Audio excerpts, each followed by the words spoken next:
Bon vespre a tothom. Moltes gràcies per la vostra assistència. Dic bon vespre perquè sense el professor Virgili ja la tenim liada. Primer de tot volia donar els agraïments pels nostres ponents que han vingut amb tota la nostra gratitud perquè han vingut d'una manera desinteressada. Són grans patriotes i no dubtaven ni un moment que acceptarien venir. Gràcies. Després volia...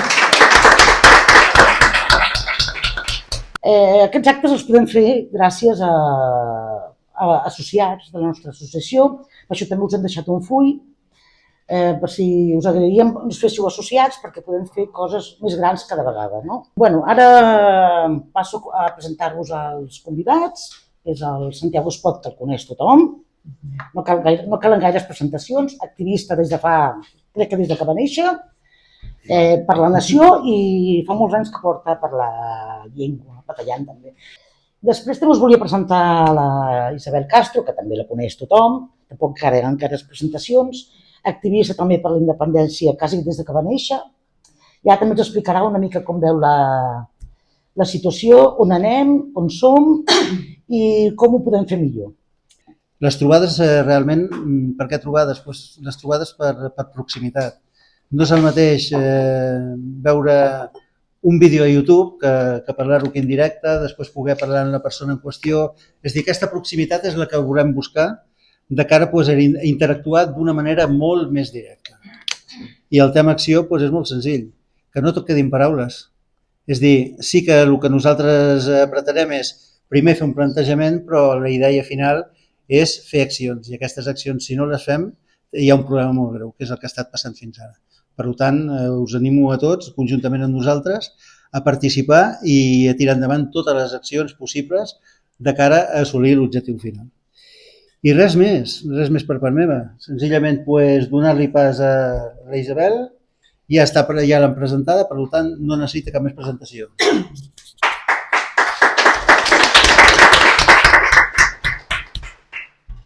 Bon vespre a tothom que ha vingut, molt agraïda, i també molt agraïda a l'Associació Acció pel Català per aquesta invitació i per l'oportunitat i el privilegi de fer-ho al costat d'una persona que es presenta sola, que és en Santiago Espot, i que realment du tota una vida d'activisme a favor de la nació catalana, no només de la llengua, sinó de la nació catalana. Per tant, no necessita més presentació que aquesta que dic jo, molt honrada de poder encetar aquestes trobades al teu costat.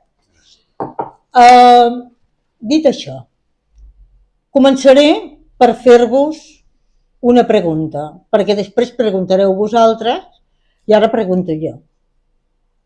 Una pregunta que diu: sou independentistes? I una que no és tan fàcil. Quina nació voleu independitzar? De quina nació sou independentistes? Penseu-hi, perquè això tornarà a sortir. Això tornarà a sortir.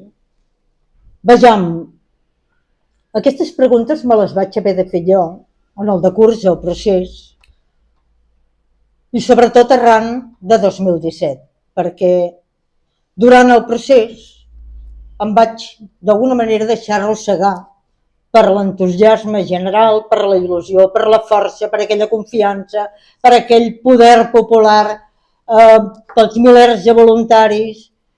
I tot això d'alguna manera va anar apagant tots els dubtes que em podien sorgir i que fa un moment em parlava, que la intuïció em feia veure que no anaven bé, però pensava, calla, és igual, ja ho farem, ja s'arreglarà, ja segur que ho tenen pensat després, no siguis torre allò, no siguis perepunyetes. Però va arribar un moment, quan es va posar de manifest que no tenien cap intenció de fer res, jo aquesta comprensió la vaig tenir de manera molt clara a la tardor, la mateixa tardor del 2017, vaig haver de tornar a fer-me aquesta pregunta de quina nació sóc independentista quina nació vull independitzar. I aleshores la resposta que vaig donar-me va ser: home, soc catalana, la meva nació, que és la nació natural d'aquest país, la que s'ha forjat políticament aquest país, dona sentit i nom a Catalunya, és una nació que està ocupada per l'estat d'una altra, està sotmesa a una altra nació, i el que vull és alliberar-la d'això. Per tant, què vull? Vull un estat per a la meva nació, vull un estat català. Aquesta resposta em va fer veure més coses. Em va fer veure que tot el procés que havíem viscut no només havia desembocat en una traïció pel fet que no van fer res i que no pensaven fer res, sinó també pel que anaven a fer. També pel que anaven a fer. Perquè, i després ho diré, no em va semblar pas que fos la independència, el que havien dissenyat, no era la independència del poble català. No era la independència de la nació catalana. Hi ha algú aquí que dubti que nosaltres som un poble? Què és un poble? Un poble és un conjunt de persones que comparteixen uns lligams, que poden ser de caràcter històric, costums, lingüístics, culturals, a vegades religiosos, a vegades no. Això s'anomenen els elements objectius. I a més d'això, hi ha una voluntat explícita de ser-ho i una consciència de ser-ho. I si a més de tenir aquesta consciència, aquesta voluntat i aquests elements objectius que forgen aquest lligam, es té, històricament s'ha dut a terme tot un seguit d'actuacions per esdevenir nació política, per tenir unes institucions o tenir almenys alguna cosa que digui, mira, aquest és el poble català i, home, millor, encara millor. De fet, el que estic fent ara és definir o explicar-vos allò que les Nacions Unides més o menys considera que és un poble. El que és un poble no ha estat mai posat en una norma jurídica, en un tractat de les Nacions Unides que digui això és un poble i res més no pot ser-ho. No. L'única definició és una definició que es va fer l'any 1998 de poble, una comissió d'experts, que se'n diu la definició Kirby, és molt oberta en quant als elements objectius, d'allò de dir si religió, si llengua, si història, si tal, això és molt obert.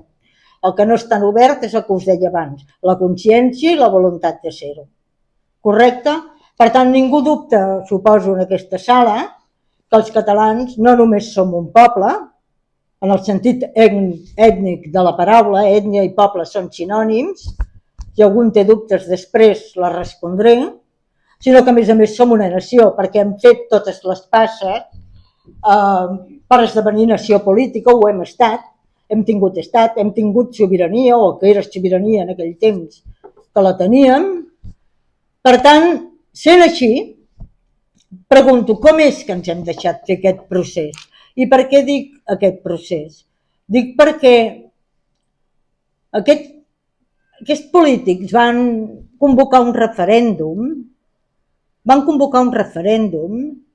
d'autodeterminació, en deien, a l'any 2017, en el qual els convocats a votar eren els que diu aquí, a l'article 6 de la llei 19/2017. Són cridades a votar en el referèndum les persones que tenen dret a vot en les eleccions al Parlament de Catalunya. Les persones que tenen dret a vot en les eleccions al Parlament de Catalunya. I qui són aquestes persones? Les que diu la llei electoral espanyola. I què diu la llei electoral espanyola? Doncs diu tothom que té un DNI i que té el veïnatge administratiu, és a dir, que està empadronada a Catalunya i té un DNI espanyol. Aquesta és la definició de poble català? No. Correcte.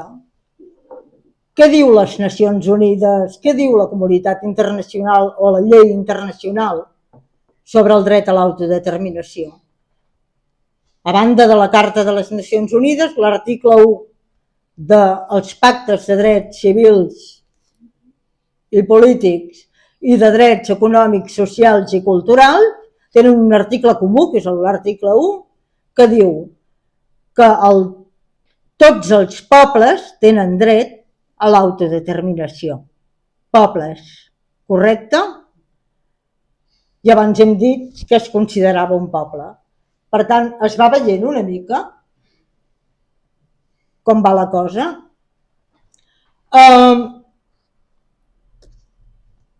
Aquest és un pecat original que arrosseguem durant tot el règim 78. Un pecat original que arrosseguem i del qual els catalans no hem estat massa conscients. És evident que els nostres polítics no ho han estat gens i si ho són no ho volen ser o volen fer veure que no ho són, però és un pecat original perquè, aviam, els catalans hem estat objecte d'una llarga colonització mental, d'un llarg procés de colonització. Vull dir, són 3 segles en els quals d'imposició de la llengua, d'imposició dels referents castellans, d'imposició del marc legal castellà, però no només això, sinó que des de mitjans del segle XX, hem rebut uns altres inputs, que ara diré quins són, que agreugen aquesta situació de colonització mental. Perquè mirin, quan els catalans, la majoria no anaven a l'escola, no hi havia televisió, no hi havia internet, doncs les èlits sí que estaven castellanitzades, perquè anaven a la universitat uns quants i estudiaven en castellà. Però el poble, el gruix del poble, no. I de fet, doncs, era monolingüe. Un alt percentatge de poble català era monolingüe.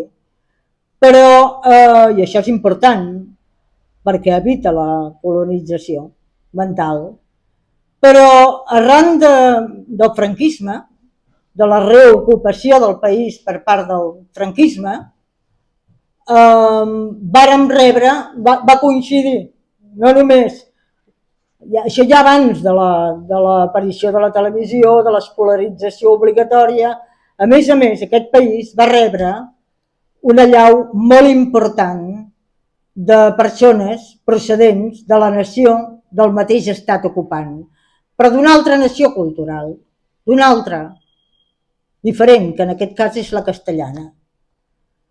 És a dir, els catalans aleshores van passar de ser, en el decurs dels anys 50, 60, 70, els catalans van passar de ser el 90-95% que podíem arribar a ser a la República, a la Segona República, de la població d'aquest país, van passar de ser això a ser el 50-48% amb què ens vam plantar als anys 80, el 50% de la població. Les coses canvien, perquè a més va canviar tot el país, va canviar la fesomia del país, va canviar el model productiu, a poc, va canviar absolutament tot. Per què dic això? Doncs perquè quan es parla de l'enginyeria demogràfica, quan es parla de la minorització dels catalans, la gent té tendència a fixar-se només en els últims 25 anys i a fixar-se només o a tenir angúnia només pels últims en arribar. Dius, els últims en arribar són la cirereta del pastís. Són allò, reblar el clau, no? Per dir-ho d'alguna manera. És a dir, el que ha plogut a aquest país de 1950 a 2025, però el que ha plogut en els últims 25 anys ha plogut sobre no mullat, no sobre mullat, sobre xop i ennuegat. Per què sobre xop i ennuegat? Perquè el principal mal ja estava fet. És a dir, la colonització mental ja estava molt avançada i la castellanització era greu. Els nostres referents, la nostra cosmovisió, tot plegat s'havien espanyolitzat molt. Per tant, això és ploure sobre això. És a dir, és acabar de reblar el clau. És el que ha fet una mica aquesta transformació demogràfica, perquè no hem d'oblidar mai que que és l'estat ocupant i és també la nació de l'estat ocupant present al nostre territori, en alguns casos fins i tot nascuda al nostre territori, al nostre país, una nació que té l'empara de tots els poders del seu estat, els que castellanitzen catalans i nouvinguts. Sense aquest input precedent, el marge que hauríem tingut els catalans hauria estat una mica més folgat. Una mica més folgat, no dic que molt, perquè 2 milions de persones en 20 anys és molta gent de sobte, com per absorbir-la. Però tot i així hauríem tingut una mica més de marge, si no fos per la dominació política a la que estem sotmesos i per l'entrada precedent, és a dir, la presència prèvia d'un 50% de la població que és de la nació de l'estat ocupant. Correcte? Per tant, tornem al pecat original. Què ha produït la colonització mental? Tant temps de submissió i d'alguna manera tant temps de rebre els referents castellans i de fer-los propis d'alguna manera. Uns quants efectes importants que s'han deixat sentir sobre tot el procés que hem viscut. El primer, els catalans hem arribat al convenciment que som com una mena de contenidor buit. Som un pot buit, en el qual l'estat espanyol i la seva majoria nacional castellana hi poden posar el que vulguin. És a dir, que ser català és ser castellà, ser marroquí, ser pakistanès, ser polonès, ser romanès.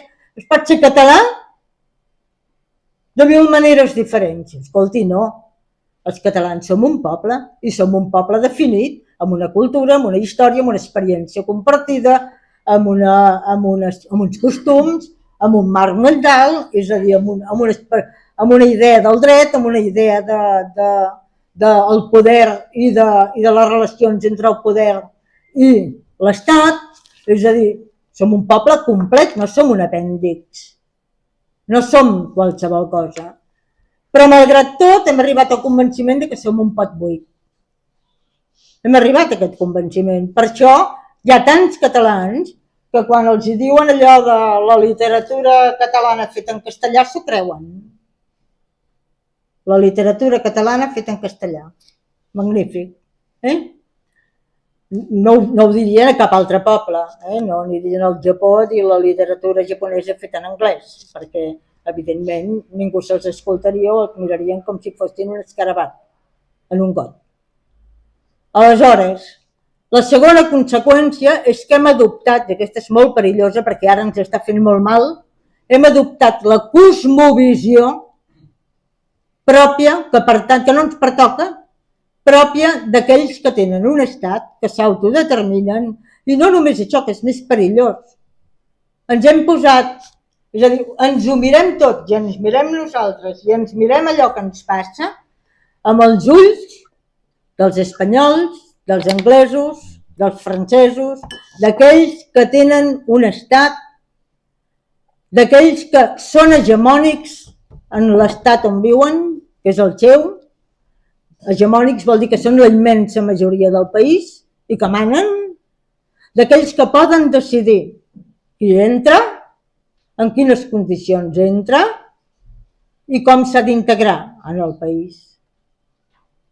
Com que adoptat aquesta cosmovisió, hem adoptat aquesta mena de mirada que no ens pertoca, nosaltres ens veiem com els blancs americans i no ens n'adonem que nosaltres no som els blancs americans anglosaxons de la pel·lícula, som els apatxes. Ja ho sé, no cal portar una fulla de parra o del que sigui aquí per ser una persona, un poble autòcton sotmès als designis d'un altre. N'hi ha prou de ser com els catalans, els valencians, els mallorquins o els catalans al nord. N'hi ha prou, és a dir, no cal ser allò que tenim tots al cap quan pensem en un indígena, doncs no, nosaltres també ho som, correcte? I per tant no som els yanquis de la pel·lícula, som els apatxes, som els xiups, correcte? I què vol dir això? Que quan ens mirem coses com l'allau migratori no hem de cometre l'error de deixar-nos acomplexar, no hem de cometre l'error de deixar-nos acomplexar com si fóssim francesos, espanyols o anglesos que han anat per mig món a colonitzar, a espoliar i a practicar fins i tot genocidis físics i culturals. No és el lloc que ens pertoca, correcte? El lloc que ens pertoca és el mateix que tenien les víctimes d'aquests estats quan estaven fent el que estaven fent per mig món. Aquest és el lloc que ocupem. Per molt europeus que siguem i per molt blancs que diguin que som, que no ho som tots de blancs, però bé, la majoria sí. És igual això, perquè no depèn d'això ser un poble colonitzat, correcte? Aleshores, som-hi, el referèndum aquell que vam fer, perquè dic que patia aquesta mena de pecat original. El referèndum que vam fer no val per res, amb tot el que he dit, sí que val. Val només per una raó, perquè tot i que estaven convocats tots els espanyols a votar, tots els espanyols de la comunitat autònoma de Catalunya,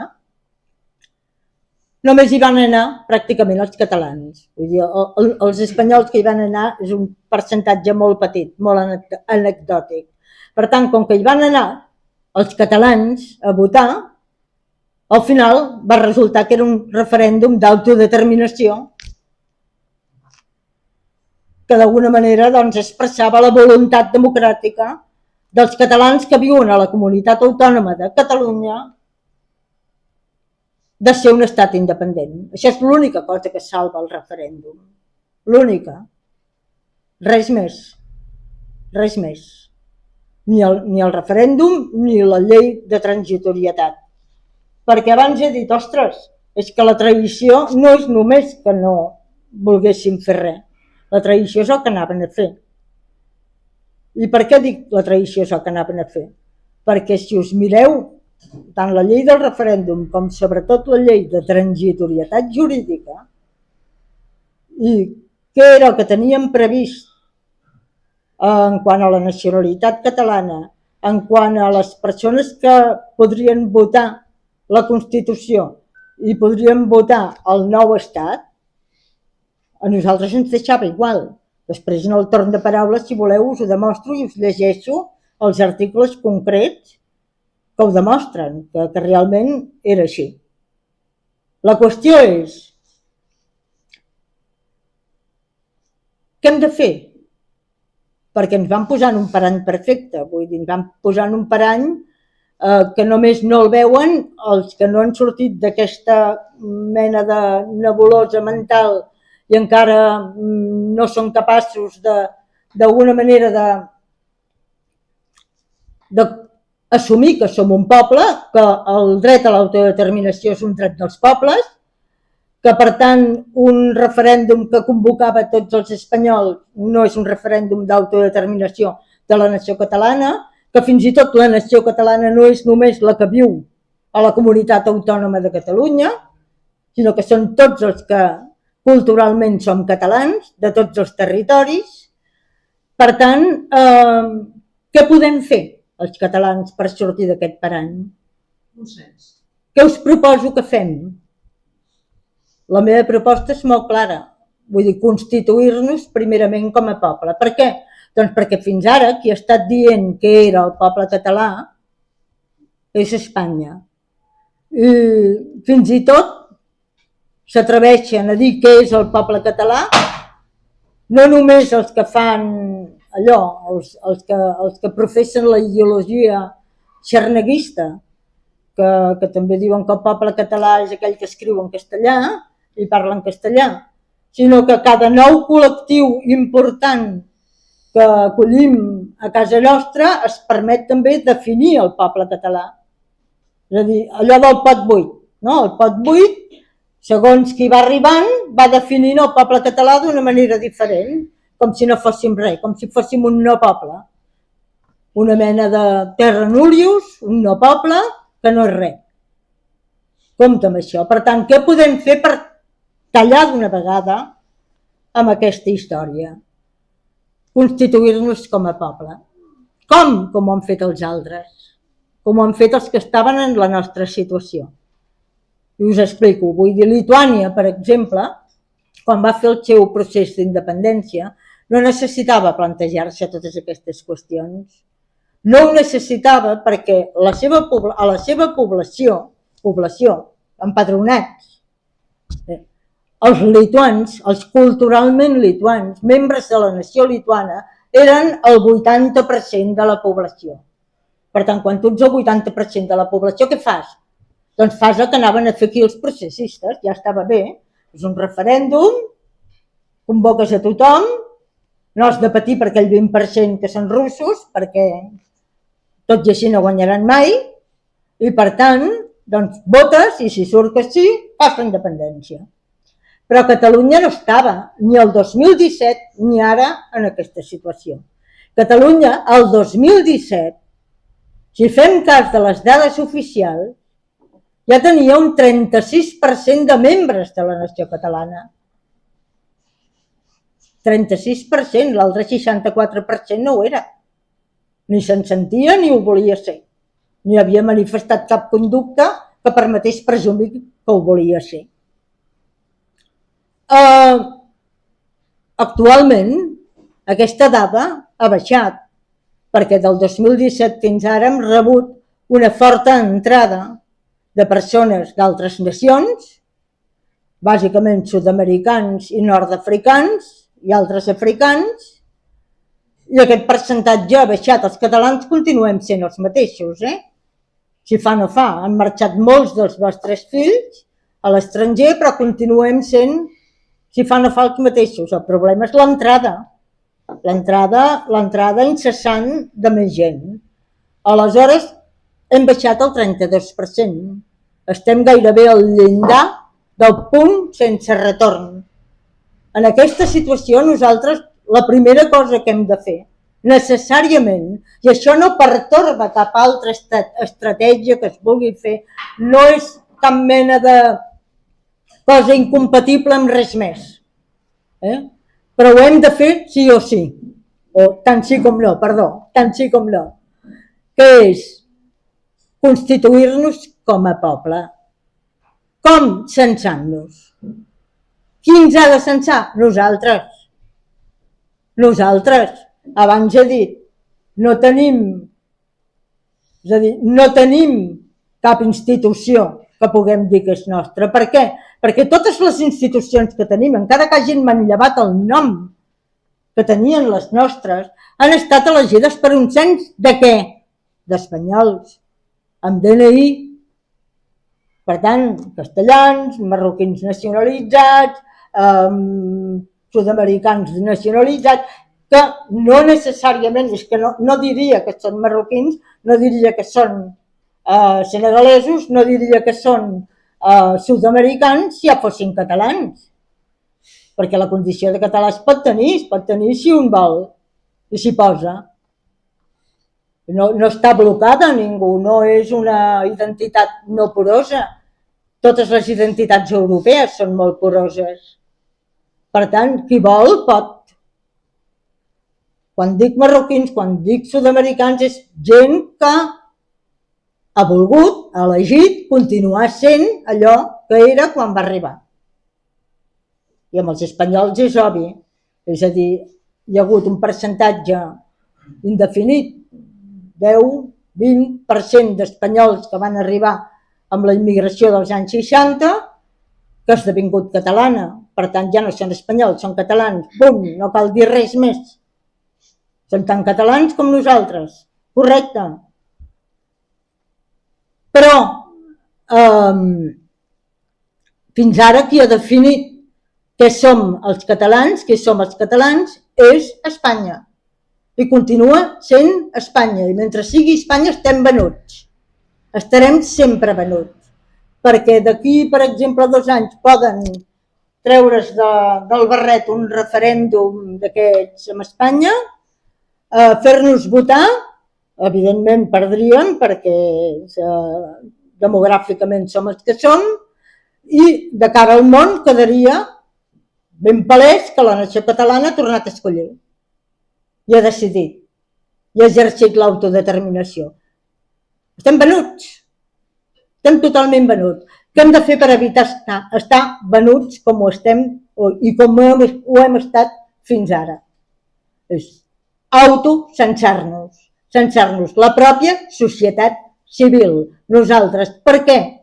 Doncs perquè abans de constituir cap estat, abans de constituir cap estructura d'estat, primer hem de ser poble. Hem de ser poble, hem de definir, hem de delimitar qui som els catalans, qui som els titulars del dret a l'autodeterminació de la nació catalana, del poble català. Ho hem de fer nosaltres, perquè no tenim, com he dit, institucions pròpies que hàgim elegit nosaltres, que hàgim elegit els membres de la nació catalana.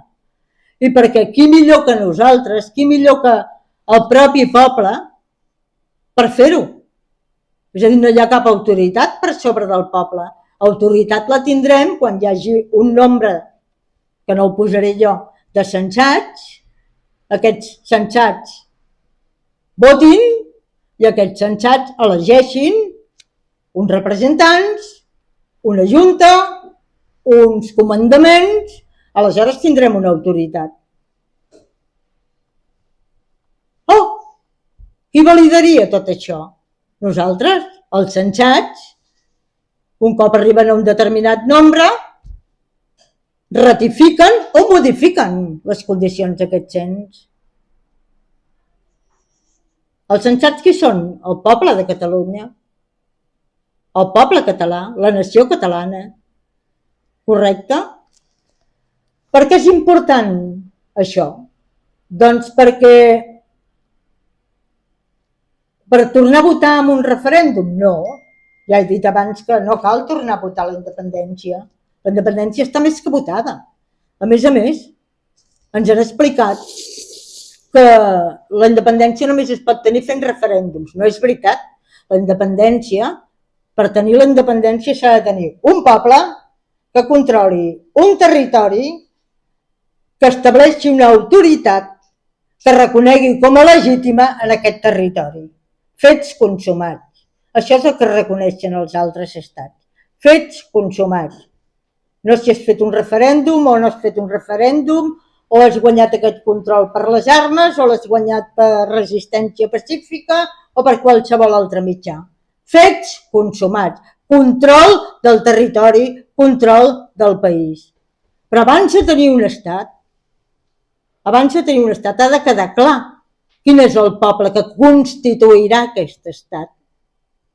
Perquè si això no està clar, ens podem trobar amb que els catalans, els membres de la nació catalana, siguem una vegada més els que posem ulls, testicles, feina, casa, patrimoni en risc, vida, integritat física, i després ens facin el que ens anaven a fer amb la llei de transitorietat jurídica per a la república, una estafa, una mena d'estat espanyol vist del nord-est peninsular, en el qual, si mirem com anaven a repartir nacionalitats per votar la Constitució que regiria la vida de la República Catalana, esgarrifa't, perquè evidentment hauria estat una mena de reconversió de l'actual comunitat autònoma en estat. I la nació catalana s'hauria quedat exactament igual que està ara, havent d'esgarrapar quotes de català a l'escola pactades amb el PSC, amb el PP, amb Vox, amb els Comuns o amb Esquerra, que és la nova marca de Ciutadans. Aleshores, esclar, constituir-se com a poble. Sí que és cert que sobre això hi ha dues visions antagòniques. Hi ha una visió que en diuen la jacobina i la visió germànica. La visió jacobina, que avui en dia s'ha canviat el nom perquè quedava molt lleig dir que eren jacobins, es diuen nacionalistes cívics, que es queda sempre més bé. Però és el mateix. Segons aquesta visió, la nació és allò que ja fabricarem quan tinguem el poder. Quan tinguem la independència, farem la nació. Correcte? Clar, fan trampa, perquè les nacions, els jacobins sempre fan trampa, perquè les nacions sempre, els estats, sempre són d'alguna nació. Sempre. Algú creu que França no és d'alguna nació cultural? No, oi? Aleshores, sempre són de la nació que és majoritària, que mana, que són més, correcte? I què fa un cop té el poder? Fabricar una nació? No, assimilar forçosament les minoritàries que ha arrossegat amb ella. I això és el que farien aquí els nacionalistes cívics. I alguna pista han donat alguna vegada quan han dit allò de no passa res si perdem la llengua. Mira Irlanda. Mira Irlanda. Clar, dius, el que passa que a Irlanda ja havia perdut la llengua feia molt abans de fer un procés d'independència. I l'element objectiu que els cohesionava no era la llengua en aquell moment. Allò que feia que el poble irlandès fos el poble irlandès i no fos un poble anglès ja no era el gaèlic. Eren altres factors de pes. Però a la nació catalana resulta que el vehicle de la seva cultura és la llengua. La cultura i llengua catalana és fonamental. Si deixen d'existir, deixem d'existir els catalans. I no per ser no res, sinó perquè passem a ser castellans, evidentment. Per tant, els estats sempre són de la nació que els constitueix. I per això és tan important constituir abans la nació catalana com a poble, amb cara i ulls, amb uns elements objectius que diguin els catalans són aquells que o són fills de pare o mare catalans, són tal elements objectius. S'ha d'acabar allò de qui se sent català. No tenim una màquina per mesurar sentiments. És una cosa arbitrària. Dius, ja em puc creure que tu et sents o puc no creure-m'ho. No, nosaltres hem de ser un poble normal. Hem de fer les coses com tots els pobles. Ens hem de definir exactament com tots els pobles. Qui són els catalans? Aquells que tenen com a llengua i cultura d'identificació, d'identitat la catalana, tant si és perquè hi han nascut com en aquesta cultura, com si l'han adoptada perquè han vingut de fora i l'han adoptada voluntàriament en el decurs del temps. Ja està. El poble català és això. Aleshores, això s'ha de delimitar. I s'ha de delimitar perquè aquests són els que tenen el dret a l'autodeterminació. I aquests són els que, per tant, tindrien els drets polítics per decidir-ho tot en un nou estat, en un estat català. I si no fem això, l'estat que ens puguin fer no serà un estat català, serà el mateix que tenim ara, probablement. I haurem perdut el temps, ulls, feina, riscos, tot, inútilment. Serà una estafa i no estem per més estafes. No estem per més estafes, perquè a més ens hi va la supervivència nacional. I en un estat, per més independent que fos, en un estat no català, el poble català no sobreviuria. Per què? Per tant, ens hem de censar. Un cens és una llei de ciutadania d'un estat que ja funciona? No. Un cens constitueix un poble. Un cens, avui en dia, nosaltres, qui ho fem, és, d'alguna manera, jo diria, i no estic exagerant, l'acte de rebel·lió, de desobediència civil i de desafiament més gran que podem dur a terme avui en dia. Molt més que no pas que anem a córrer amunt i avall per la via Laietana cremant contenidors. Molt més. Per què? Doncs perquè s'haurà acabat, els polítics catalans, i no tan catalans com el senyor Illa, els polítics catalans que tenim allà, seguint el joc d'Espanya i que anomenem processistes, ja no podran atribuir-se la legitimitat per pactar amb Espanya o entre ells el que sigui que pugui comprometre el nostre dret a l'autodeterminació. No podran anar a Madrid a dir, per exemple, pactem això i a canvi Catalunya renuncia a tornar a votar mai més sobre la independència, perquè ja estem satisfets. Això s'acabarà, no podrà ser. I no podrà ser perquè hi haurà un cens de catalans que tindrà un Parlament o tindrà una assemblea de representants que tindrà uns comandaments i que representarà la nació catalana. Que allò serà la representació de la nació catalana. Per tant, cada vegada que aquests polítics vagin a negociar o vagin a mercadejar amb els drets de la nació catalana, inalienables, hi haurà això, que els deslegitima. Ells només representaran un Parlament triat pels DNIs de la comunitat autònoma. S'acabarà també el fet per Espanya. Espanya no està preparada per un desafiament així. Per altres sí, però per aquest no. Perquè Espanya està acostumada a tallar-nos de seguida, dient los catalanes, la majoria silenciosa, oi?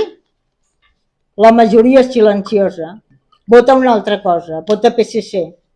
La suma dels vots de PSC, PP, Vox, Comuns, podem posar Esquerra també, perquè i la CUP, a vegades, la suma de tots aquests vots i d'una part de Junts, la suma de tots aquests vots cada vegada serà més gran, clar, si continuem com estem. La suma de tots aquests vots deslegitima qualsevol cosa que diguem els que som independentistes. Això s'acabarà també. És la manera d'acabar amb això. Correcte? Perquè, a més, un cens és la manera d'identificar un poble davant les instàncies internacionals. Fins ara, davant les instàncies internacionals, el poble català es confon amb la comunitat autònoma de Catalunya i amb el cens electoral de la comunitat autònoma de Catalunya, farcit d'espanyols i altres nacions nacionalitzades pels espanyols. Això també s'acabarà. Correcte? Per tant, no us penseu que fer això, fer aquest gran pas, és un entreteniment, una performance, una mena de... bé, per fer alguna cosa, no? O com allò del Consell de la República, que repartiran carnets i que mentrestant doncs, faran actes i samarretes i tal. No! És un desafiament. És un desafiament com no n'hem fet mai cap altre, perquè significa, ni més ni menys, que un poble, una nació, impugna no només els censos autonòmics, sinó fins i tot les divisions que ens ha fet Espanya i França. Perquè, com abans he dit, el titular del dret a l'autodeterminació és un poble, no un territori. No una població, no un padró, un poble. I un poble es composa de persones. I les persones que són membres de la nació catalana són les que ho són de Catalunya de Perpinyà, de Salses, de Mallorca, d'Eivissa, de l'Alguer, de la Franja, Clar, els catalans estem molt escampats, fins i tot ho són també aquells que han hagut d'anar a treballar a l'estranger, que per a Espanya deixen de ser catalans, però per la nació catalana no. Correcte?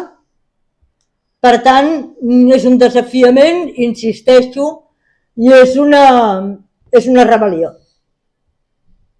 És una rebel·lió. Una rebel·lió amb tots els ets i tots els uts.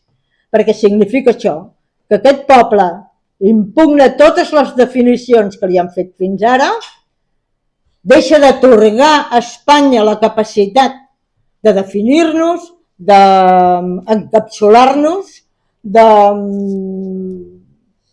de tot. I passem a ser nosaltres els que ens definim i els que marquem els nostres límits. Per fer què? Per què serveix? Per censar-nos i ja està, mira que bonic, estem aquí, miris, Nacions Unides, ja tenim un cens, som els catalans. No, el que volem fer amb això és que a partir d'aquest cens generar les organitzacions, les xarxes de serveis i control del territori, les estructures que han de caure sota el paraigües d'aquest cens, que serveixin per què? Per controlar el país, per desplegar una estratègia de control del país o d'aquella part del país que puguem, siguem realistes, diguem-ho clar, i per imposar el nostre estat en la part del país que puguem controlar. És per això, no és per res més. És a dir, el cens ho volem per constituir un estat, perquè en la pròpia llei de transitorietat jurídica també està previst un procés constituent. Però, esclar, el poble que l'ha de constituir, el procés constituent és aquell en el qual un poble elegeix els representants que faran l'esborrany de la Constitució al Parlament i després, un cop el tinguin fet, el sotmetran a votació per referèndum d'aquell mateix poble. La llei de transitorietat també havia previst això, però clar, amb un altre poble, en el qual nosaltres érem una cosa més, allà diluïda, un apèndix allà dins, però no era la nació catalana la que constituïa un estat. El cens el volem per constituir un estat. Per això no ho podem fer després, perquè no és una llei de ciutadania.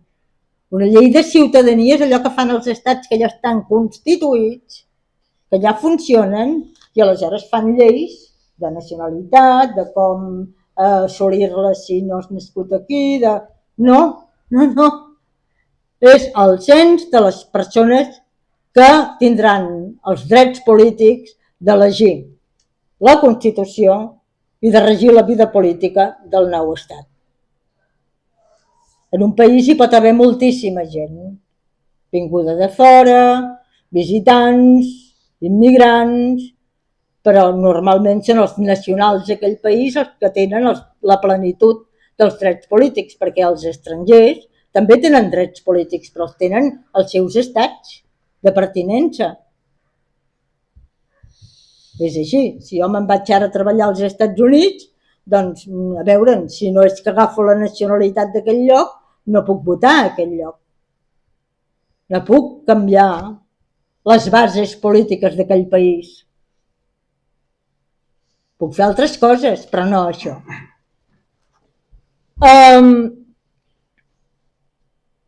Aviam, jo de tot el que he dit, m'he posat molt nerviosa, us ho confesso, perquè fa molt de temps que no parlo en públic. De tot el que he dit, vull que us quedeu amb aquesta idea, que és ser independentista no ho és tot, no ho explica tot. Es pot ser independentista a Catalunya, de moltes nacions, els espanyols ho són, independentistes de la seva. És a dir, en tant que han vingut, vull dir, o el que volen és, d'alguna manera, fer-se el seu estat al nostre país, o una extensió del seu estat al nostre país. Correcte? Ara imagineu que tinguéssim una minoria nacional de polonesos, de 600.000 polonesos, a l'àrea de Girona. Podrien ser independentistes també, perquè voldrien que volguessin, sobretot si volguessin fer-se el seu estat en aquella zona. Independentista ho pot ser de moltes nacions, amb uns resultats molt diferents. Però la pregunta clau que sempre ens hem de fer i que ens ha d'ajudar a mesurar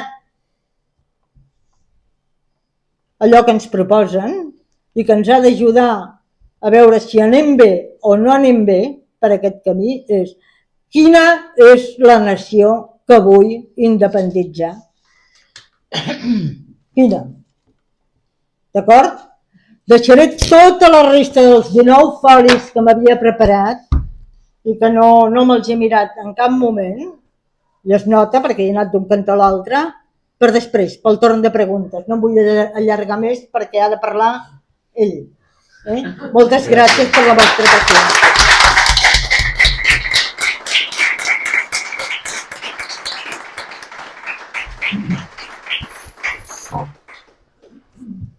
Moltes gràcies, Isabel Castro. Senyores, senyors, quan fem un acte als catalans on també es parla del nostre idioma, jo particularment sempre m'agradaria començar-lo amb una frase d'en Joan Maragall, que diu: la llengua és la nació. Sobretot perquè la colonització de Catalunya, i aquí la bona amiga Isabel Castro n'ha parlat abastament de la colonització de Catalunya, allà on més es veu segurament amb tota la seva cruesa, és indiscutiblement quan veus la facilitat amb la que canvien d'idioma la gran majoria de catalanoparlants. I és que no saben, aquests catalanoparlants, aquesta gran majoria, no saben o no volen veure la profunditat dels mots d'en Joan Maragall. I és que cada vegada que canviem de llengua i ens passem a l'espanyol, un bocí de Catalunya, vulguem que no, va desapareixent. I sí, la llengua és la nació. I segurament per això el mateix Maragall escrivia, ara fa poc més de 100 anys, textualment el següent: el català sent l'ànima, però no sent el pes. I per això li interessa més la seva història que no la filosofia. I estima la seva llengua encara més que no pas la seva història. En efecte, la llengua és l'ànima del nostre poble. I és que és a través d'ella que ens interpretem individual i col·lectivament, i també interpretem aquells valors que ens caracteritzen com a poble. I a través d'ella veiem el món, donem forma als nostres pensaments i, sobretot, expressem allò que és tan important, el nostre geni nacional. I és per això, naturalment, que Espanya i França saben perfectament que la mort del català significaria la mort de Catalunya. Però quan parlem del nostre idioma és absolutament impossible no parlar-ne de la seva possible desaparició. Sempre anem amb l'ai al cor quan parlem d'aquests temes. I suposo que aquest deu ser el destí d'allò que els acadèmics en diuen les llengües minoritzades. Però no és una cosa nova, aquesta. Això ja porta molt de temps. Per exemple, el venerable Ramon Aramon i Serra, que va ser secretari general de l'Institut d'Estudis Catalans, durant tota la seva vida se la va passar intentant salvar el català, cosa que va aconseguir, perquè si encara parlem català és gràcies a persones com Ramon Aramon i Serra. L'any 2004, per exemple, un altre il·lustre filòleg, Joan Solà, en una entrevista que li feien al periòdico, l'entrevista la titulaven Joan Solà augura la ràpida desaparició del català. I, per exemple, a l'any 2020, en una altra entrevista que li feien a la malaurada Carme Junyent, ella afirmava en aquesta entrevista que el català és una llengua en procés d'extinció. Ella li donava aproximadament uns 20 anys. I és que sembla que no ens movem de lloc, perquè el català sempre sembla que s'estigui morint. Però els he de confessar que allò que em va cridar més l'atenció d'aquesta entrevista que li feien a la malaurada Carme Junyent va ser quan el periodista li diu: escolti'm, però ara hi ha més diaris, ràdios, televisions, en català que mai. I ella respon: tot això és molt important, però no serveix de res si la gent no el parla, perquè és la gent qui el transmet. I el periodista, clar, no va poder evitar preguntar-li: i per què no el parla la gent? I ella respon: ni idea. Hi deu haver moltíssimes causes. Tant de bo les coneguéssim, així les podríem atacar. A Carme Junyent no li podíem demanar les causes per les quals no els parla el català. Ella era lingüista i estudiava acadèmicament el nostre idioma, i no pas les causes per les quals els catalans no parlen l'idioma i els complexos motivats o els complexos que són l'origen de tot plegat. Això forma part d'una altra disciplina, que és la psicologia col·lectiva dels pobles, amb tots els seus drames i totes les seves misèries quan les estudies. Així doncs, ens haurem de preguntar: i on hem d'anar a parar per trobar una mica l'explicació de tot plegat? Doncs anem als nostres prohoms, que són, lògicament, aquells que ens poden il·luminar una mica la situació.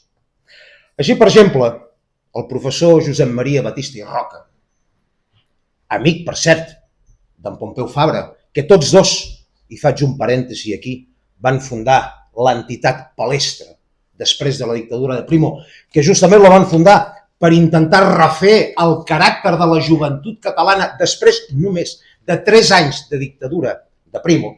Ara imaginin-se vostès el que va passar amb la joventut catalana i tots plegats després de 40 anys de tirania franquista, que no es va fer res, lògicament.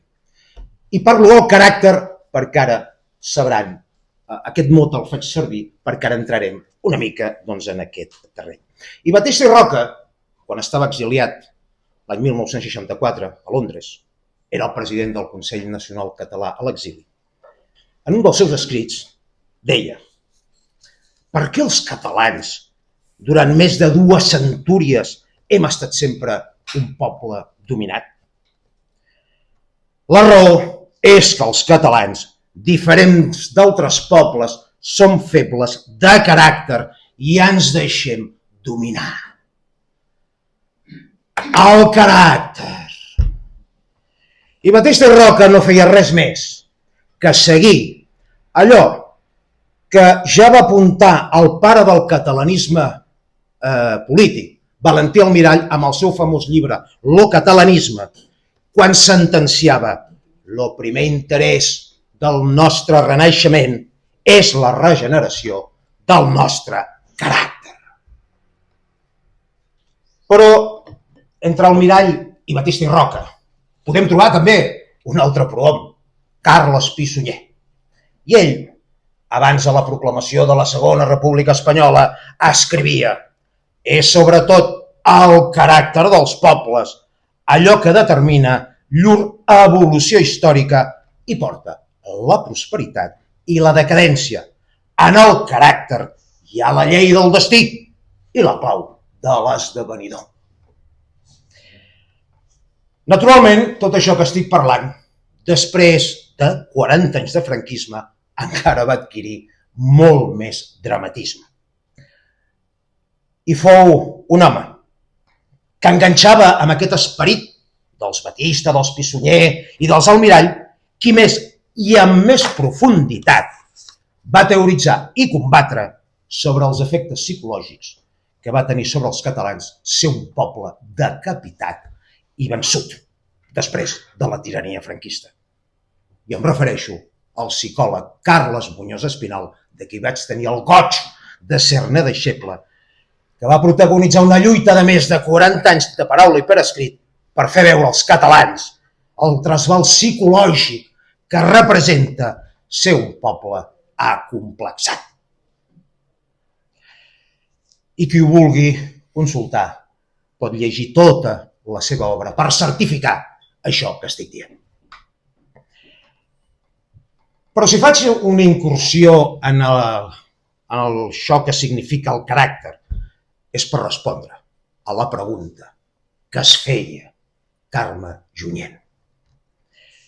I convé recordar, quan parlem d'aquestes coses, una frase del cèlebre militar i polític anglès Sir Baden-Powell, que deia: una nació deu la seva grandesa més al caràcter dels seus ciutadans que no pas a la força de les seves armes.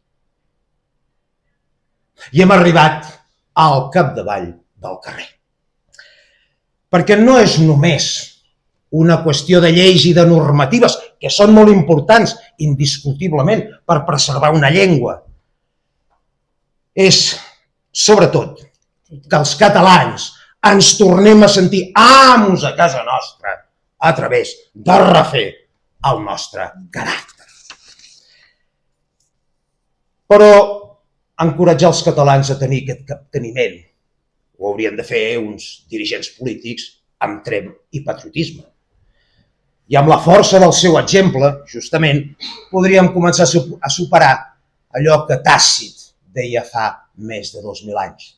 L'estigma de l'esclau és parlar la llengua del seu amo. O és que algú dubta que aquesta no és la definició que s'ajusta millor a una bona part molt important dels catalanoparlants? Però clar, tenim al capdavant de la nació una gent impotent que és incapaç de capgirar absolutament res perquè pensen que les seves limitacions i misèries són les limitacions i les misèries de Catalunya. I són ells, aquesta gent que tenim al capdavant del país, aquells que haurien de conèixer el seu poble i saber quines són les seves febleses per tal justament de posar-hi remei. Però ho saben? Mireu, l'any 1998, quan es discutia la llei de política lingüística, Jordi Pujol va enviar un escrit als seus homes de confiança. Això ho feia sovint, en Pujol. Enviava un escrit per copsar una mica quina era la seva opinió. Després feia el que li donava la gana, Però ell mirava a veure com respirava la seva gent, diguem-ne, més propera. I en aquest escrit els deia el següent: segles de persecució contra una llengua creen una situació psicològica difícil en el parlant de la llengua perseguida. Pujol ho sabia. En Pujol era possiblement un dels darrers polítics que més o menys ha conegut una mica el caràcter d'aquest poble. En sabia les febleses en Pujol. Però els d'ara generalment no coneixen res, de totes aquestes coses, se'ls hi escapa. En Pujol, però, en lloc de combatre aquestes febleses, les va atiar. I les va atiar justament per fer una política determinada. I qui no recorda, per exemple, la política d'en Pujol dient: escolteu, no podem demanar gaire més perquè Espanya és molt forta, ells són més, i nosaltres el que hem de fer, escolta'm tu, és anar estirant el que puguem, i la famosa política del peix al cove. I a partir d'aquí, tot ha anat pel pedregar. I s'ha instal·lat entre la nostra gent, que tots aquells catalans que defensen amb fermesa la llengua de la nació, són considerats uns, permeteu-me l'expressió, i les posem entre cometes, extremistes o radicals. I el que passa és que aquests radicals i aquests extremistes el que fan és posar davant del mirall una gran majoria de catalanoparlants que rebutgen les situacions de tensió a l'hora, justament, de fer valer la nostra llengua. I tots aquests que defugen les situacions de tensió, el que passa en realitat és que els traeix el seu inconscient col·lectiu, perquè els catalans, les situacions de tensió sempre ens recorden situacions de càstig i de repressió. I per això es defuig justament la tensió. Però els extremistes, aquests extremistes, torno a repetir entre cometes, són els que tenen un mínim caràcter. I els altres són justament els febles de caràcter. I ben mirat el català perquè arribi a tenir la plenitud que li correspon. El que cal és que aquests extremistes arribin al poder. Però el poder, ai el poder, aquest és un mot amb el qual els catalans ens ennueguem, amb el poder. Però clarifiquem una mica les coses. Parlo de poder amb majúscules.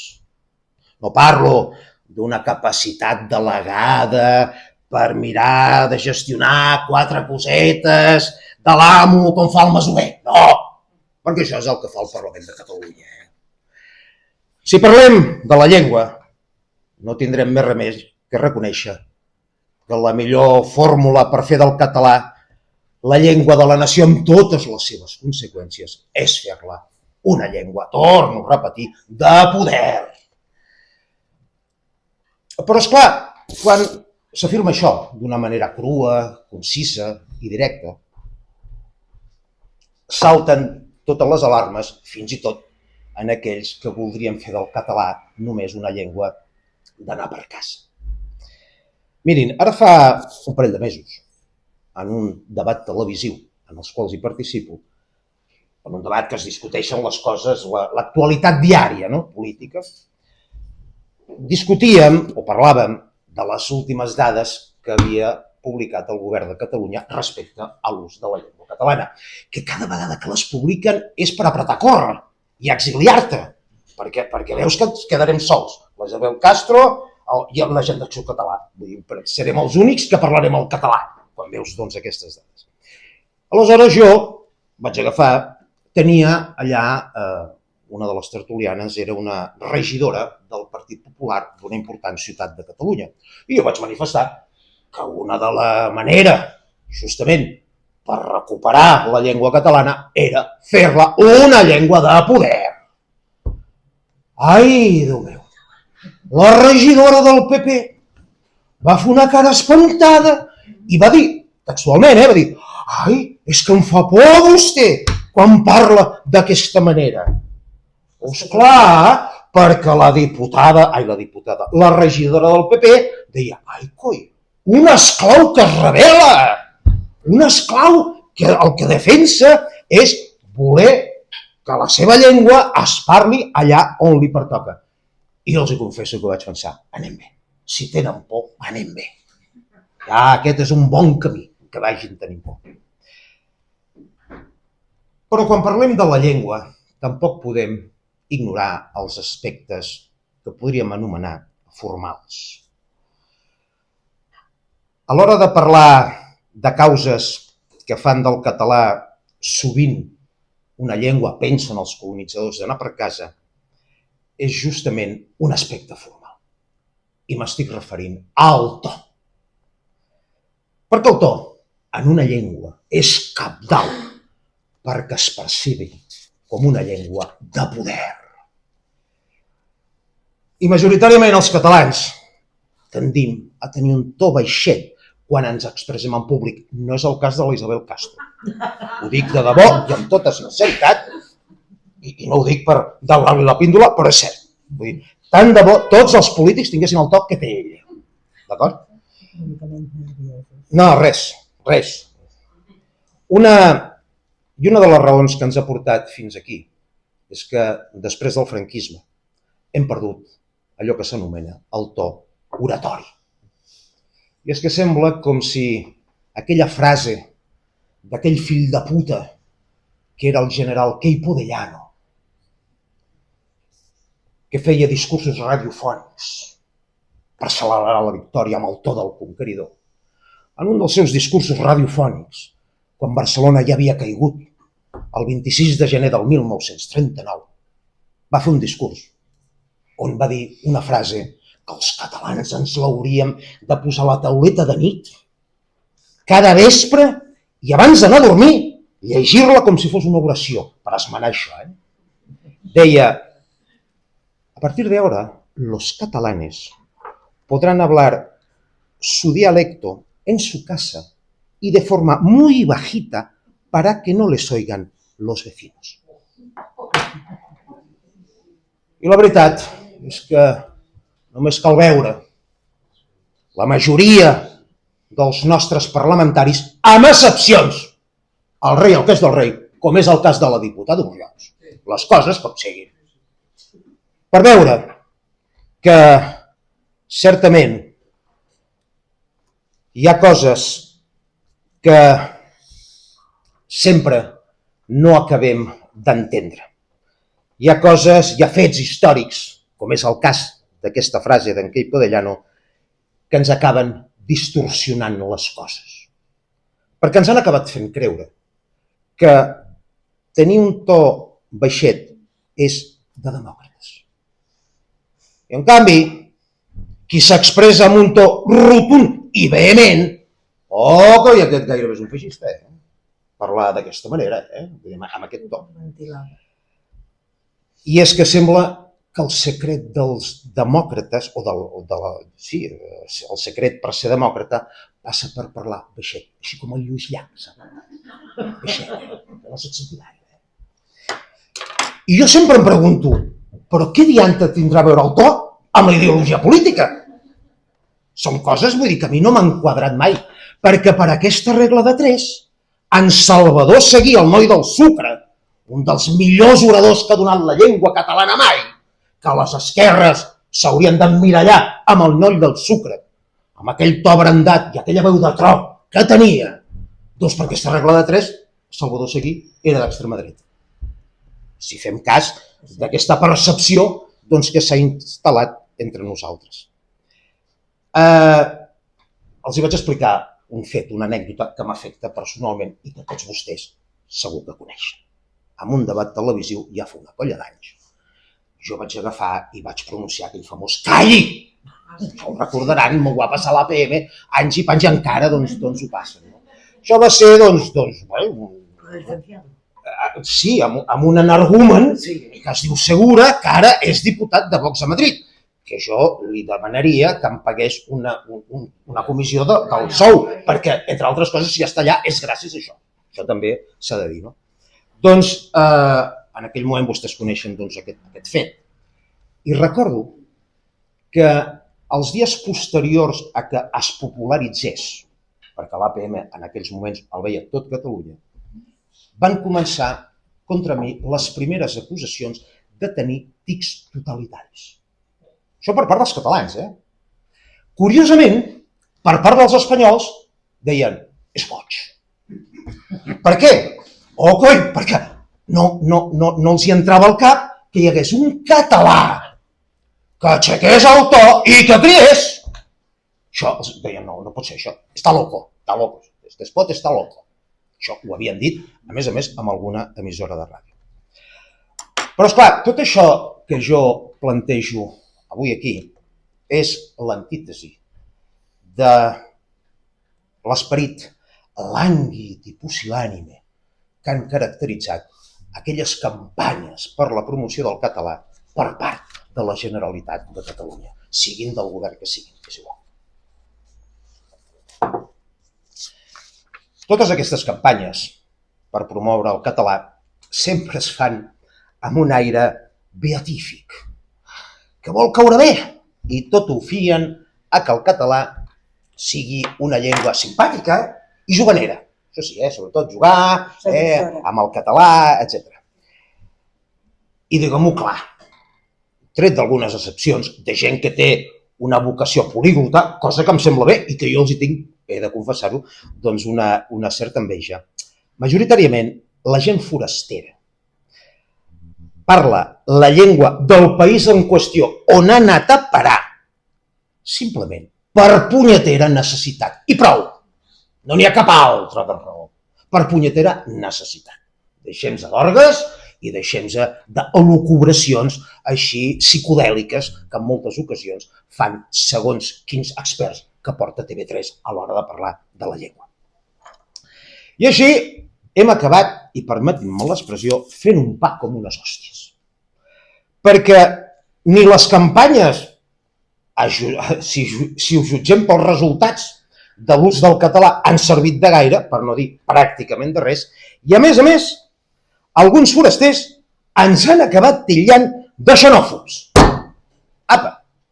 Com és el cas, i això m'he fet la fotocòpia, que suposo que vostès probablement el coneixeran, del diari El Mundo, d'això fa una setmana, diu: temor en la comunidad latina de Cataluña ante la delegación de competencias en inmigración. Exigir el catalán a cambio de papeles es xenofòbia. Apa!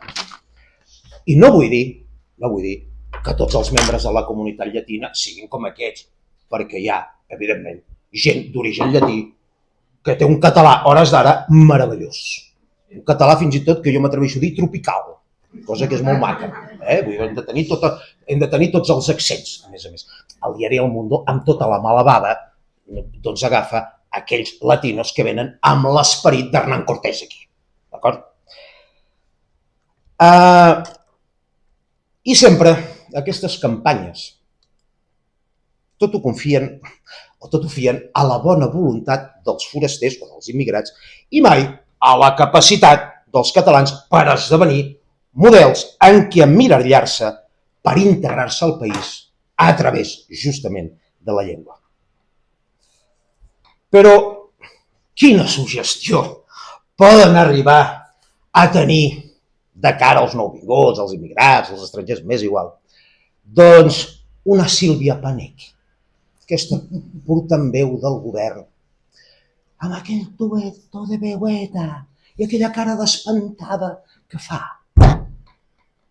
O el president del Parlament, Josep Rull, amb aquell to de capellanet i aquell somriure de conill que fa sempre, que encara estaria davant que l'estessin a punt de fusellar i encara ell aniria rient.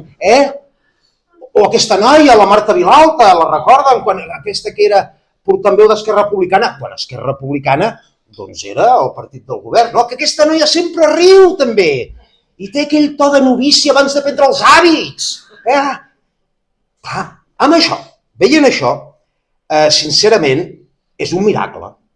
Si s'hagués d'integrar la gent o parlar el català a través d'això, seria un miracle. I els miracles, jo que sóc agnòstic i crec que es van acabar fa 2000 anys a Galilea, doncs aleshores ja veiem vostès per on anem.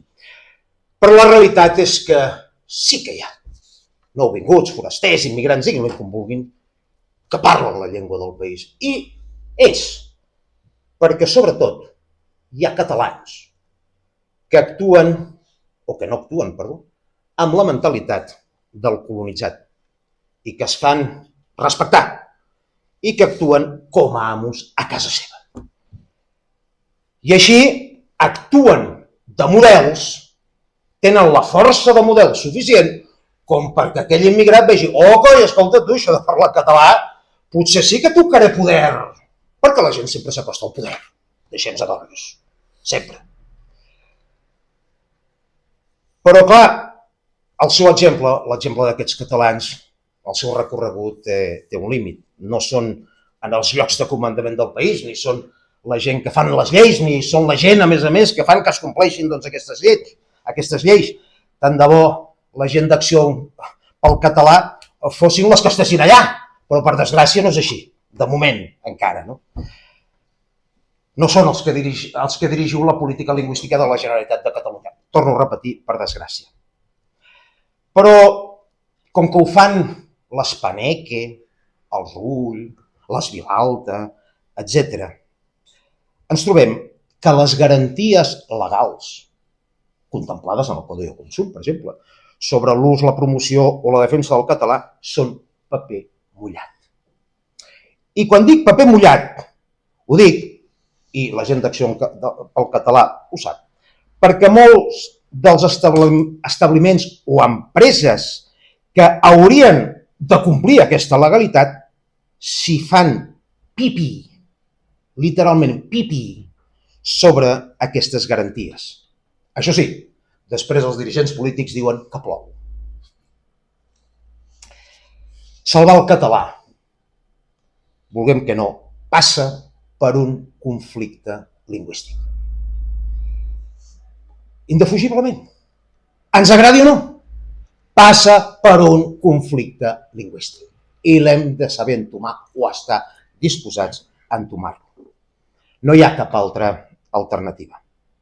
I el secret no és fer simpàtic o voler fer simpàtic el nostre idioma, és fer-lo una llengua de poder. Aquest és el secret. No n'hi ha cap altre. I quin és el primer pas per assolir-ho? Doncs el primer pas per assolir-ho justament és que els seus parlants l'exigeixin fermament allà on li pertoca a la llengua. I si cal encarar-se obertament amb qui actua amb l'estil i l'ànima del colonitzador, fem-ho. Perquè no ens podrem estalviar la col·lisió si realment estem disposats a defensar ni més ni menys que l'existència de Catalunya. No exagerem quan diem que vivim una situació d'emergència, en aquest cas lingüístic. Només cal fer un tomb per barris i carrers de Barcelona per veure que hi ha llocs on la llengua catalana és absolutament inexistent. I això ha estat per la deixadesa institucional, però també pel poc tremp de la gran majoria de catalanoparlants a l'hora de fer valer el seu idioma. I així hi ha una bona part de gent immigrada, i tant me fa que siguin més rics o més pobres, perquè hi ha immigrats riquíssims a la ciutat de Barcelona, coneguts amb el nom d'expats, que actuen amb un aire colonial respecte a la llengua catalana. Doncs és així com la deixaran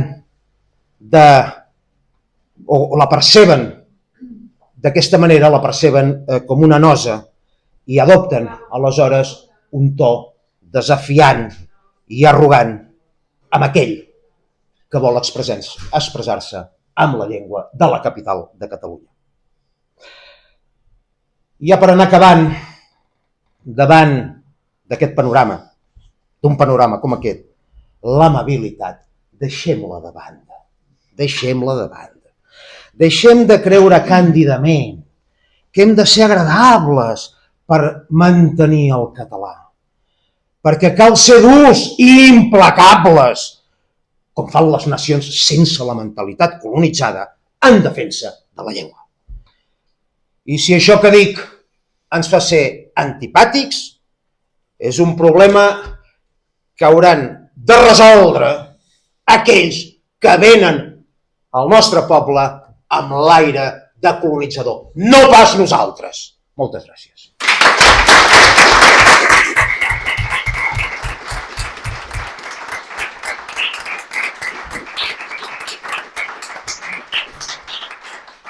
Ara, si us sembla, passem al torn de preguntes.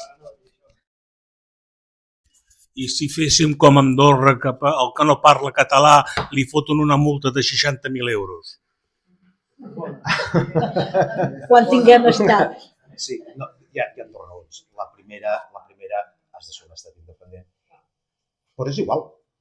És una idea, eh? Sí, però miri, això ho vaig viure, i la gent d'Acció pel Català ho sap, jo vaig veure això bastant de primera mà, ara ja fa una colla d'anys, amb Catalunya Acció, justament.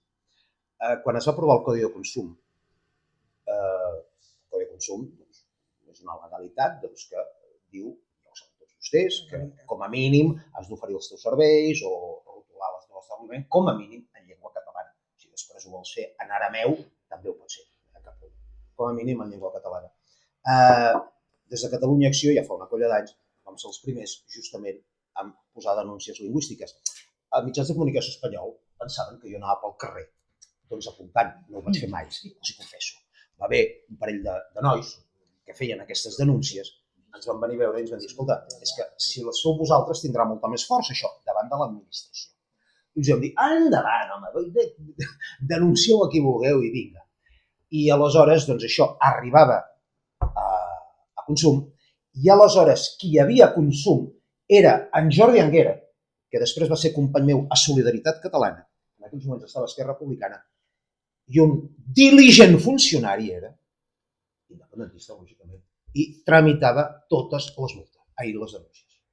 Això va motivar unes multes importants, i això va saltar la premsa espanyola, i aleshores aquí es va armar, imagina-se vostès. A partir d'aquell moment, en Jordi Anguera el van fer fora. Va venir després a Solidaritat, i després el que ha passat és que l'aplicació d'aquesta legalitat, la voluntat de l'aplicació d'aquesta legalitat és inexistent. Per què? Perquè ara es generaria tot un conflicte amb l'estat espanyol per aquesta situació. No ho necessiten, Santiago, no ho necessiten perquè, a veure, un polític treu escons a aquest país seduint la majoria del cens. I per tant, no necessiten cada vegada menys, com més ens minoritzen, menys necessiten atendre les nostres demandes. Menys necessiten respectar les lleis que protegien la nostra nació i la nostra llengua. És així. Avui tinc ganes de parlar. Escolta, Endavant. Escolta'm, l'idea de demanar al Donald Trump, que el veig molt animat aquest home, escolteu, ser l'estat número 51 dels Estats Units. Cony, a Puerto Rico, que és el número 50, tenen respecte que nosaltres no tenim i prosperitat que nosaltres no tenim. Visca el Donald Trump. Això... No cal. Jo et diré que no cal. No cal això. Saps per què no cal? Estat associat lliure i pròsper, això és el que jo vull. A veure, no cal. I no cal perquè, encara que no us ho penseu, la nació catalana, malgrat que abans he dit que el nostre paper a la pel·lícula no era el dels yanquis, blancs, wasps, sinó el dels apatxes, malgrat això que he dit, hi ha una altra cosa que hem perdut de vista, que és la nació catalana no està amb una mà al davant i l'altra al darrere. És perfectament capaç de fer un estat en aquest país. No ho sé si a tot el territori, o que hi ha de Salses a Guardamar o de Fraga a l'Alguer, però en algun lloc d'aquest país, en prou lloc d'aquest país, la nació catalana encara és capaç de fer-ho. Som minoria? Sí. Som minoria a tots els territoris, però encara som una minoria que no està allà en un racó marginada, no està allà arraconada sense tenir accés a res. No, estem presents a tots els àmbits que fan funcionar una societat. I per què he recalcat 2 vegades encara? Doncs perquè això s'acabarà. Això no durarà sempre. No serà sempre així. Aprofiteu que els boomer encara són vius i que encara no som a la residència. Perquè és una finestra, com diuen els processistes, d'oportunitat. Quan entrem nosaltres a la residència, els millennials encara seran més minoria. I no parlem del Z. Pobres. Per tant, som capaços. No és una fe de carboner, no és una fe de carboner. Tenim gent a la central nuclear, tenim gent a prop del gasoducte que va cap a Espanya i que entra per Tarragona. Correcte? No només el poden tallar ells, també ho podem tallar nosaltres. Val? Tenim gent repartida per tot Espanya per fer la tempesta perfecta i la distracció perfecta. Tenim gent a l'educació, gent a l'economia, gent als jutjats, jo mateixa, fins que em facin fora. Tenim gent a tots els àmbits que fan funcionar una societat. I tenim gent preparada, i tenim gent a l'exterior. Per tant, a Catalunya no li cal continuar com tota la vida demanant la protecció d'un altre estat més gran que sempre se la cobra, d'una manera o d'una altra. Evidentment que haurem de pagar intercanvi d'interessos amb nacions poderoses. Això ho hem de fer sempre. Tots els pobles que volen una independència, sense escarafalls. Correcte? Però una cosa és intercanvi d'interessos i l'altra és que no ens cal passar de la tutela d'Espanya a la tutela dels Estats Units. Correcte? El que sí que ens cal és prendre consciència de que si volem, podem. Si volem, podem. Però hem de tenir clar que hem de començar a mirar cap a nosaltres mateixos i la realitat amb els nostres ulls, no amb els ulls d'Espanya, amb els nostres ulls. I per tant, ser menys vulnerables a la manipulació, que hem patit, de la qual doncs, hi ha partits que han estat especialment letals en la feina de complexar-nos, de fer-nos sentir feixistes, nazis, racistes, xenòfobs, què més? No em surt res més. Només per reclamar una cosa tan bàsica com autodeterminar-nos com a nació lliure, en pau amb totes les altres, fer vida normal al nostre país, 100% com a catalans, sense haver de donar explicacions a ningú, i en tots els àmbits de la vida pública i privada. Viure normal, com els danesos, com els noruecs i com molts altres pobles, inclosos aquells pobles que han rebut moltíssima gent d'altres nacions, inclosos aquells pobles. Fer vida normal. Deixem de pensar que som uns feixistes, uns nazis, uns tal, per voler ser normals, en definitiva. El que passa, però, el comentari que ha fet vostè, que entenem el to, i jo entenc aquest to irònic, però respecte a el que parla d'Isabel Castro, sobre el tema del procés, una de les pitjors coses o de les pitjors conseqüències que jo els processaria tots i els tancaria a la presó és justament perquè després d'aquest anomenat procés... Ets més generós que jo. Ets més generós que jo. Perquè, en fi... Doncs una de les pitjors conseqüències és haver situat els catalans en un estat de moral de derrota col·lectiva d'una manera extesa arreu. És a dir, han deixat un terreny erm. Després d'això han deixat un terreny erm. I això és una cosa veritablement censurable des de tots els punts de vista. I només per acabar, i acabar de reblar una mica el clau amb el tema internacional, aquí confonem una cosa, o no entenem una cosa. Quan tu proclames un estat, és evident que prèviament tu has de tenir una cosa que és el reconeixement internacional. Això és de l'ABC de la primera classe de diplomàcia, no de diplomàcia internacional, del sentit comú, d'acord? Perquè la independència la podem proclamar aquí. Nosaltres ho agafem, l'Isabel Castro i jo, amb tots vostès, i proclamem la República Catalana, tu!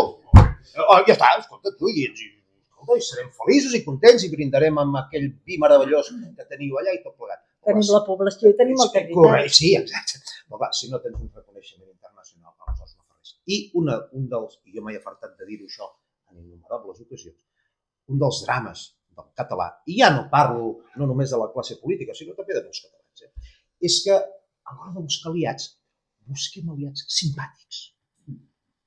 I els de buscar aliats forts, no els simpàtics. Llavors, per tant, si parles dels Estats Units, si parles d'Israel, si parles del que sigui, escolta, tu hauràs d'agafar i hauràs de negociar, com va negociar Lituània, per exemple, en el seu dia, o Eslovènia, i negocies amb aquells aliats, amb aquella gent que et donaran un reconeixement. home, si et donen un reconeixement, alguna cosa et demanaran. Jo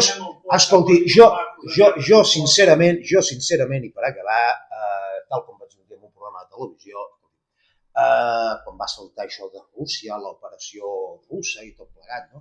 Escolti, si per la independència de Catalunya doncs una base naval a Alcanar de la tropa soviètica russa, doncs escolti, es posa allò allà i cap mena de problema. Però aquestes coses, doncs, en fi, s'haurien de raonar més. Bé, hi ha alguna pregunta més? Sí, hola, bon vespre. Serem curts amb les respostes, perquè em sembla que... Vale, a tu, Santiago, no tenia... Val. Amb tu, Santiago, estic al 100% d'acord amb el que has dit, vale? Amb la qual cosa no... La pregunta ve per l'Isabel. Us volia felicitar pel caràcter, som uns quants aquí que tenim caràcter. Vale? Ens falten molts més. Jo sempre m'he considerat a l'indi. Ja les pel·lícules que veia de vaquers sempre anava a favor dels indis. En quant al tema del cens català que proposaves, no acabo d'entendre quin seria o com seria possible que des de nivells internacionals qui gestiona aquest cens català o qui s'encarrega de fer-lo i com es vehicula jurídicament perquè, per exemple, instàncies internacionals com la ONU et puguin dir que és vàlid, vale? Perquè ja estem basant-nos en... Des del meu punt de vista, jo fa temps que sento aquesta idea, jo era més a tirar pel dret i ja que hem fet un referèndum i hem guanyat, doncs proclamem primerament la independència i després ja veurem qui som catalans o qui no, saps? Però ho dic perquè, clar, tot això és allargar encara més temps, més esforços.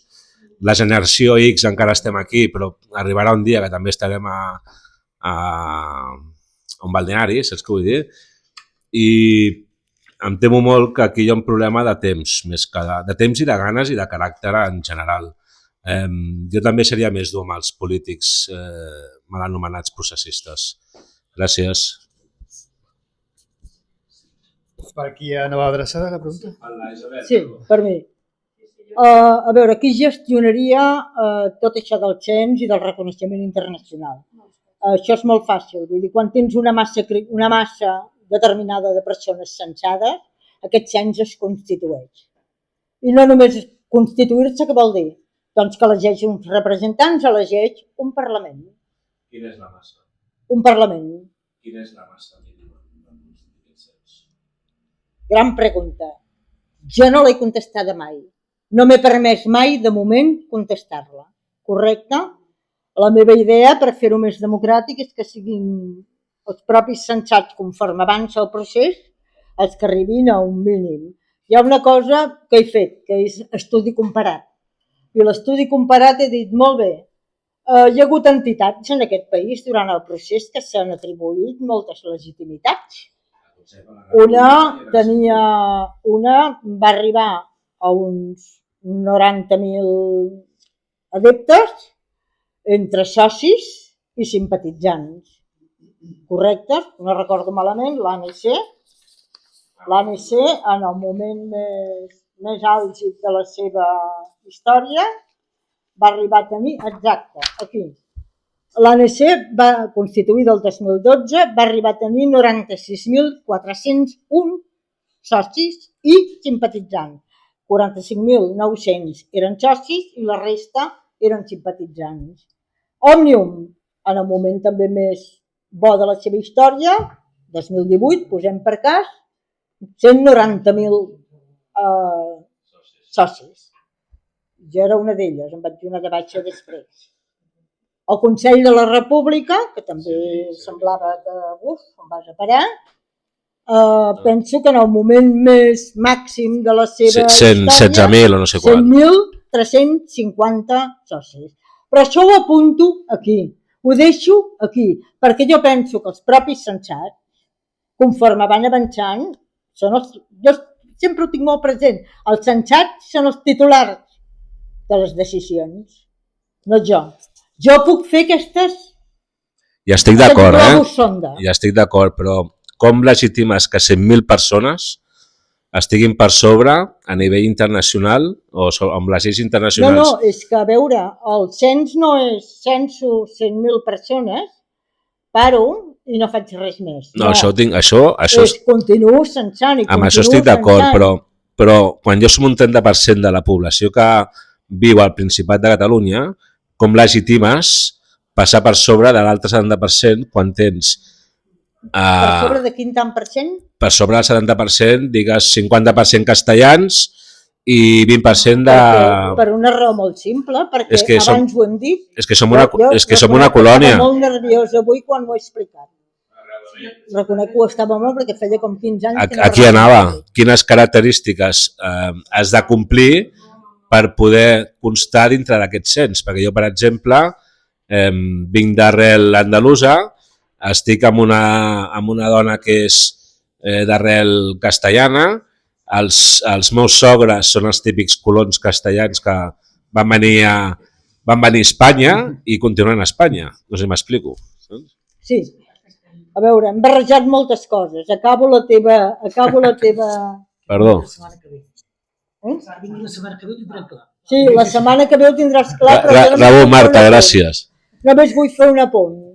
Allò que has dit... A veure, no ens embarquem ara en el nombre.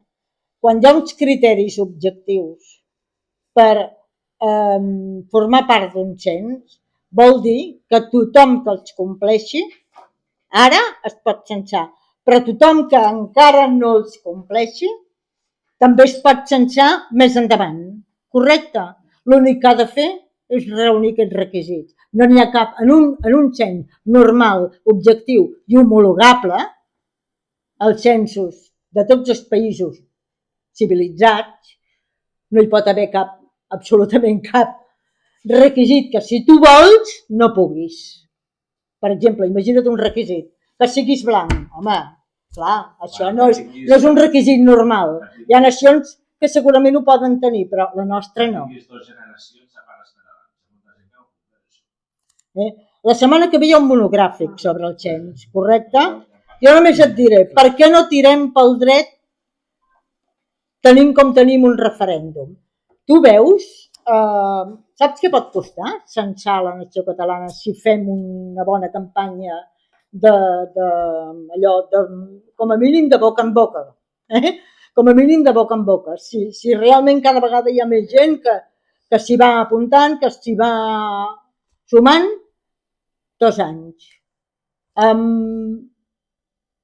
2.000 fedataris, 2 anys aproximadament. Tu en 2 anys veus que fem una revolta per prendre el poder a Catalunya i fem la independència del referèndum?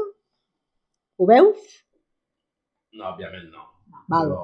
Correcte, doncs mentrestant fem això, perquè això és el que ens portarà a executar el referèndum. Això no es fa perquè sí, es fa per executar el referèndum. Em sembla fantàstic, però aquesta idea ja la vaig escoltar abans de les eleccions al Parlament i a les municipals anteriors. Com? La idea de fer un cens català ja la vaig escoltar fa almenys 4 anys. Per part d'aquí? De gent que no està aquí i no nombraré. Però a Catalunya tenim un mal costum. Tenim un mal costum que és, com és que no van més de pressa aquells que ho fan? Jo no estic fent el cens, els que fan el cens vindran la setmana que ve. Vindran la setmana que ve. Però la setmana que ve tocarem molt. Jo no l'estic fent. Però a Catalunya tenim un mal costum que és... Clar, és que van a poc, és que no ho estan fent. A veure, m'he explicat malament, el cens l'hem de fer tots plegats, Hem de censar els nostres veïns, els nostres germans, els nostres cunyats. Ho hem de fer nosaltres. No hem d'esperar que un altre faci les coses. Ens hem de posar a fer-ho. Tots. Perquè el dia que calgui defensar altres coses, també n'hi haurà que no serviran per fer segons què, però faran entrepans i portaran ampolles d'aigua. O portaran coses que no han de passar per comunicacions que puguin ser enganxades. És a dir, canviem el xip. Quan trigarà un cens? El que triguem nosaltres en sumar-nos-hi i clar, donar un cop de mà. Això és de que trigarà un temps. No, perdoneu, no és ben bé una pregunta, és un comentari, perquè em sembla que no s'ha dit. Referent al català que deies tu, Santiago, jo voldria apel·lar a la consciència de l'educació. Per què? Hem de pensar que és el futur de la nostra nació. Els nens que ara estan en edat escolar no estan tenint una bona educació en català, però no d'ara. Parlo ja des del principi de la immersió d'escola catalana, que s'ha fet sempre molt malament. Jo, com a mestra, puc assegurar-vos que amb 40 anys d'exercir a primària, mai per part de la Generalitat ha vingut cap inspecció a vigilar si els mestres parlem o no en català o en arameu, és igual. Per tant, per part de les administracions hi ha una deixadesa enorme i això és molt greu, gravíssim, no només amb la llengua sinó amb la cultura en general. Cultura nostra, que ha de tenir tota escola catalana. I això jo penso que és una de les coses més greus que tenim ara actualment al nostre país. I els que manen s'ho passen per no sé on, perquè els és igual.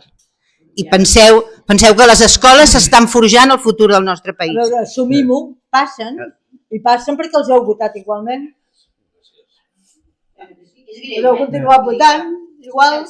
Siguem conscients que això és gravíssim. No, si ja en som conscients, i vostè com a mestre, a més, jo sovint penso, estic preocupat, com és natural, per la nostra llengua, per la llengua catalana, però jo quan veig segons quins xiquets i xiquetes que pugen, jo el que penso és, ja no s'hi parlaran català, anglès, francès, s'hi parlaran alguna cosa, perquè veus aquesta inexpressivitat, veus aquesta inexpressivitat amb la canalla i aleshores hem de pensar una cosa, vull dir que les persones inexpressives potencialment són violents. Perquè si jo puc discutir amb vostè o amb l'Isabel Castro o amb qui sigui, és igual, però tinc dialèctica, no passaré d'aquí. Però si no tinc dialèctica i vostè no està d'acord amb mi, és molt probable que garrotada. Per tant, això són figues d'un altre paner. No? Ara, respecte a tot el tema de la llengua catalana a les escoles i al sistema educatiu, jo sincerament li puc dir el que he dit abans. O prenem el poder o no farem res. El que passa que aquí, doncs això de prendre el poder, sembla, quan tu ho dius, sembla que tu siguis, doncs vés a saber el què, no? Que te les dones, que ets molt ambiciós i tot plegat. I sí, home, s'ha de ser ambiciós, s'ha de tenir ambició en política, perquè si no, no farà res. Però aquest és un país que la política la fa un toc apallanesc, i per això hi ha el capdavant que hi ha, d'acord? I llavors diuen, no, vostè vol ser candidat, ai, si m'ho demanen, si la gent, si no sé què, no, home, jo vull manar, jo vull prendre el poder. I si no és així, ni passaran inspectors, perquè, escolti'm, això és el mateix que amb el que comentàvem aquí del Codi de Consum. No passen inspectors ni són inspeccions perquè tenen pànic al conflicte. Pànic. I tenen pànic que això ho destapa el diari El Mundo, que tenim aquí, per exemple, i aleshores el titular seria la Generalitat adopta una política nazi. Sí, perquè això ho han dit no sé quantes vegades. A mi m'han dit nazi, els espanyols. Ara, perquè jo tinc la pell gruixuda, vull dir, tant me fa, no? Però tenen pànic a que amb ells els cataloguessin d'aquesta manera. I refusen la situació de tensió. I després també hi ha una altra cosa, ja per acabar, i és que, escolti, siguem sincers, la pagueta també és important. També és important, perquè aquí veus tota una sèrie de gent que està al capdavant del país, i ja no parlo no només al Parlament, sinó que parlo en llocs, diguem-ne, del funcionariat en el sentit de nomenament polític, que dius, si això ha de governar el país, escolta'm, ara amb el tema de la delegació de competències, jo ho vaig dir un dia, que no ens els donin. No perquè donaran papers per tothom. No, que no les donguin, i ho dic de debò, Ho dic de debò. A més, sempre fem un pa com unes hòsties, com amb la llei de dependència. Recordaran vostès el cas de la llei de dependència amb el govern Montilla. Hi havia un clam per la llei de dependència, que la tingués la Generalitat de Catalunya. Molt bé. El govern amigo Zapatero, què va fer? Sí, hombre, Pepe, Montilla, quites la delegació sense partida pressupostària. I encara ho estem pagant. Ens donaran les competències en immigració sense els recursos i, escolti, això serà, i la ciutat de Barcelona serà una barreja d'Islamabad, Quito i Dakar del Senegal. Tenim temps de fer la darrera pregunta. Intentem fer-la ràpida. Volia dir una cosa positiva. Sisplau. Que no he dit res encara. Volia dir una cosa positiva. El meu fill va anar a una escola concertada catalana i mai encara no he sentit les filles, perquè eren nenes i eren les filles de mares castellanes parlant castellà. Que també s'hi rasquem la butxaca i per donar també una mica d'ànims, que hi ha escoles que tenen el català com a prioritat, també. Vull dir, que no us penseu, és l'escola IPSI al carrer Comte Borrell. Sí, sí. I l'AMPA teníem com a objectiu promoure la cultura catalana. Jo vaig estar 8 anys a l'AMPA. A Barcelona té més mèrit. No era en si una pregunta. Hi ha poc temps, és una llàstima, hi ha poc temps, però si em pregunteu a mi, què recomano que fem mentre tant prenem el poder? Jo penso que no serveixen les mesures de resiliència. La resiliència que ens podia ajudar als anys 80 és obsoleta, no canviarà res. El català no el salvarem només mantenint-lo, d'acord? El català el salvarem deixant clar que el castellà no pot ser llengua comuna.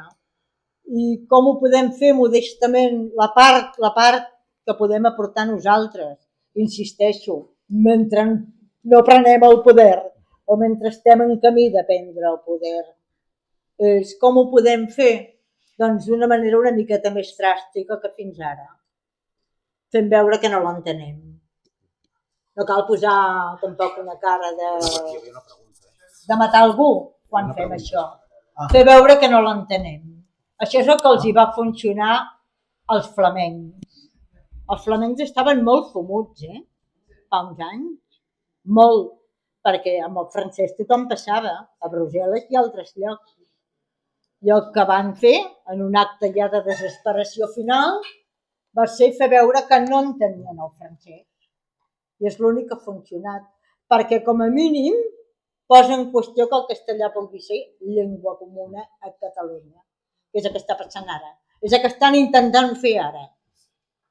I no només el senyor Illa, els del PP, els de Vox, no, els nostres, els nostres entre cometes, també fa temps que ho fan. Validar el castellà com a llengua catalana. Com a una llengua catalana. Per tant, per trencar això, per qüestionar-ho, per frenar-ho o per esgarriar el pla, com a mínim, l'única manera que jo hi veig, per la part nostra, per la part dels ciutadans, del que podem aportar, el granet de sorra que podem aportar nosaltres, hi ha moltes situacions de la vida en les quals ni tan sols ens juguem res. Perquè som consumidors i perquè tenim, per tant, qui paga mana. Em sembla que hem d'acabar. Qui paga mana. Segons mi. Doncs això, penso que fer veure que no entenem el castellà seria la manera. Sí? Callo.